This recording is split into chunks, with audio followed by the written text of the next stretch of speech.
Yeah, so the point, we've been putting together like writing chunks of headings. Like there's certain things that you have already done and you're in the works of doing, and we can fit into that. And there's stuff that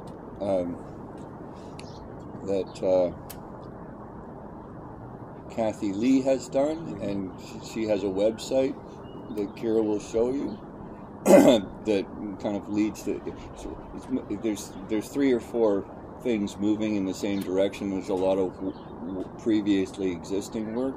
So there's priorities, like the urgency of truth and reconciliation. You can't really educate people if you know the damage is ongoing. Yep. Like the addictions and that sort of thing.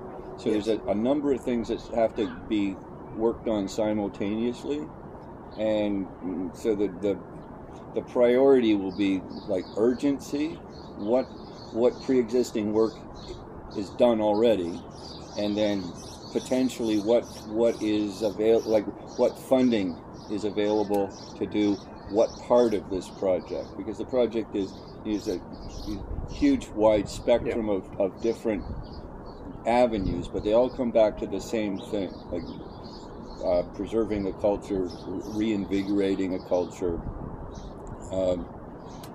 and undoing some of the damage that we've done.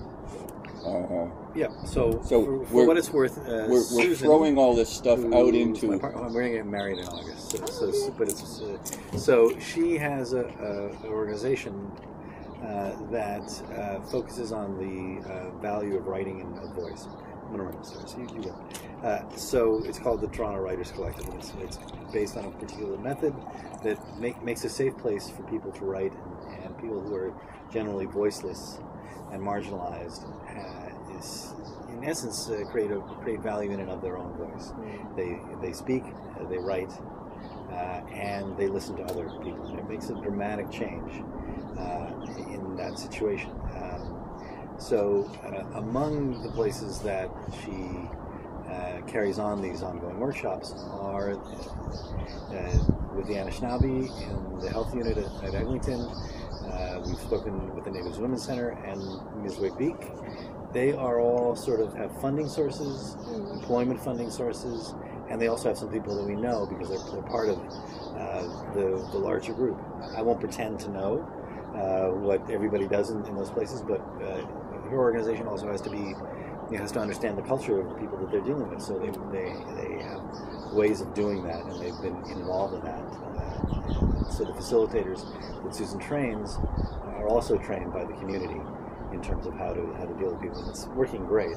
So that means that there are a few places and a few people, like a lady named Westwood Evening, who's writing on one of the contests, who are great people and hopefully great resources. But they all have the same sort of thing. They have, there's weight that you carry from being in a residential school. You do have problems, and your family is destroyed in certain ways or really hurt.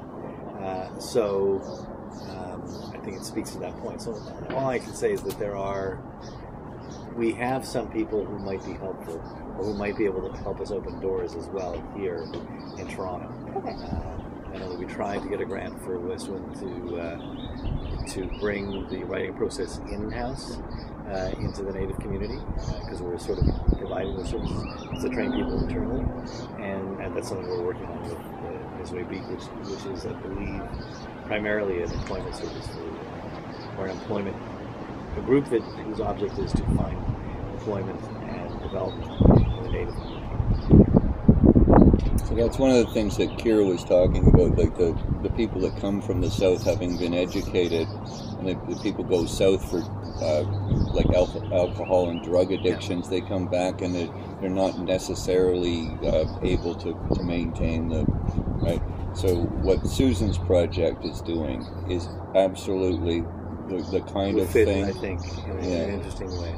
And it's really great stuff, and it's really simple, right? Because all you do is you have a set of rules and a set of behaviors and activities that allow you to create a community that writes and tells stories in a non-judgmental, very safe sort of place, but also validates people who are marginalized and don't usually have a voice. And that's a huge difference. And the people from all places, from people with mental health or addiction, or homelessness, or different, or normal, or everybody, frankly, I see dramatic changes. It's really kind of inspiring. So it's a good. You'll meet Susan. She'll be back late tonight. She'll be here tomorrow. I should do this. Okay, do that. So do you want to go and come back? Yeah, I think we'll go to the AGL and then come back in a couple hours. A couple hours. So we'll have dinner. We'll either run up the street to grab Greek food or Indian food or something like that, or we'll bring something in, whatever makes sense. So we'll be gone for 2.5 hours or something. So you can back somewhere between 6 and 7. Or? Yeah. Okay. So I'll see if Rob will join us. Okay. Because I know he has to leave at 7:30, so it may not be today, but I'll sort of let. Okay.